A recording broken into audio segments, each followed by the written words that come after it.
Salita, how's it going? It's going good. Here at the Barclays press conference, just announced Arnold Hagai WBO 122-pound elimination versus Stephen Fulton. Very excited about that fight.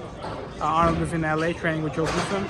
It's going to be a great fight, a great opportunity for Arnold, one that I think he's going to come out victorious.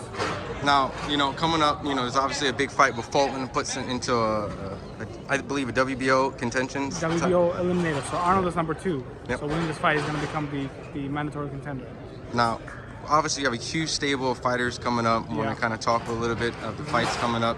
First and foremost, Clarissa Shields. She has her fight coming up. Obviously, it's turned into more of a grudge match now.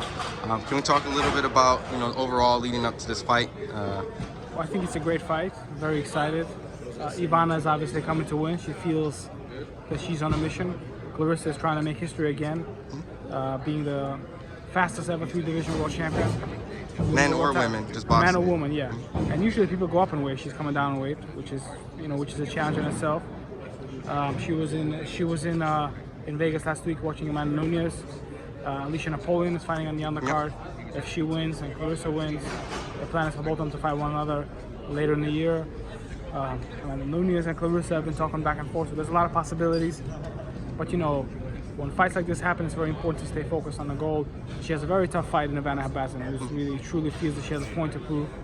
There's going to be a great night of boxing January 10th at Oceans in Atlantic City live on Showtime.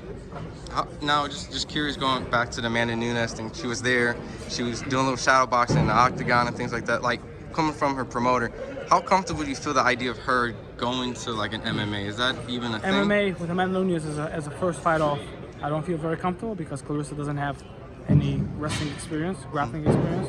And Amanda, you saw in her last fight, that's how she won it. Amanda, however, she's a striker. She usually wins her fights by scoring knockouts, by beating some of the best strikers, like these known women, in a very exciting type of way. So Amanda, if she fights Clarissa in a boxing ring, she would understand and know what she's doing.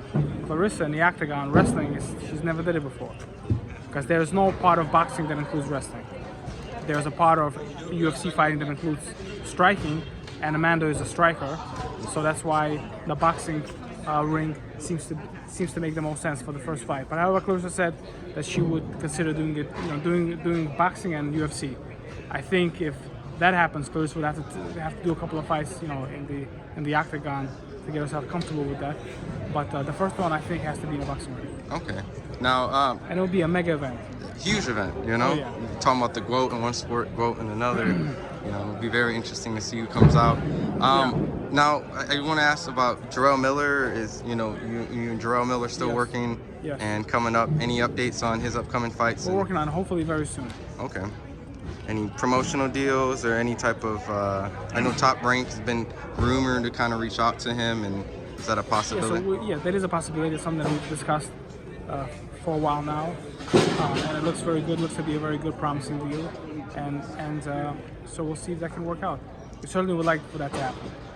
Now, we were talking a little bit earlier. Do you work with the cruiserweight that's coming up? And Constantine Pajonero, actually, we're finishing the press conference, heading over to his public workout. He's going to fight for the WBA regular world title against Gualamarian in France.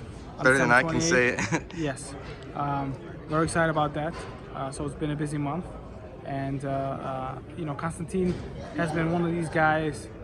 He's beaten some really good fighters if you look at his record. And we work hard to get him this opportunity. And I think he's going to do a great job. Now, your stable's growing. You've been having a tremendous year coming up. Just wondering, what other fights that you have, wrapping up in the end of this year and starting in the beginning of next year? Well, December 28th is Pajonero. January 10th is Clarissa. Then Alicia Napoleon, Jaron Ennis, and Bakhtiar Yubov on the televised on the card. Heavyweight sensation Abdi Daftayev is going to be on a non-televised card. And Jacob Bonus, welterweight from Detroit, who I like. I'm pretty excited about. Then January 17th, we're going to announce something tomorrow. It's going to showcase Vladimir Shishkin, Shochkan Agashev, Jericho Quinn, Aslanbek Indigov, all world-rated fighters, all very good. Then we're working on something for Otto. Return after possibly almost dethroning Tyson Fury. Many felt that he won. He did an amazing job. So pretty excited about that. And hopefully Jarrell will wrap that up. Umar Salamov Canelo just vacated the title. Yeah. Umar Salamov is the number 2 rated light heavyweight. He's the WBO European champion. Ramirez is, from what I heard, is unavailable. So that makes Umar the highest available contender. I believe that he's one of the best light heavyweights in the world. You know, working for him to have an opportunity to fight for that world title, it'll be tremendous. And very excited about that possibility. Well, look, it's always a pleasure talking to you. Your stable is getting insane. It's getting really big. I'm sure 2020 you're going to be a force that. And Sugar Hill. Yeah. Who was my dear friend who I worked with for a long time, who trained me as a fighter, just became the head trainer of Tyson Fury. Pretty excited about that.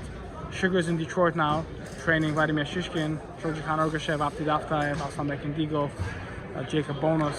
Yeah. And really a big stable of our fighters.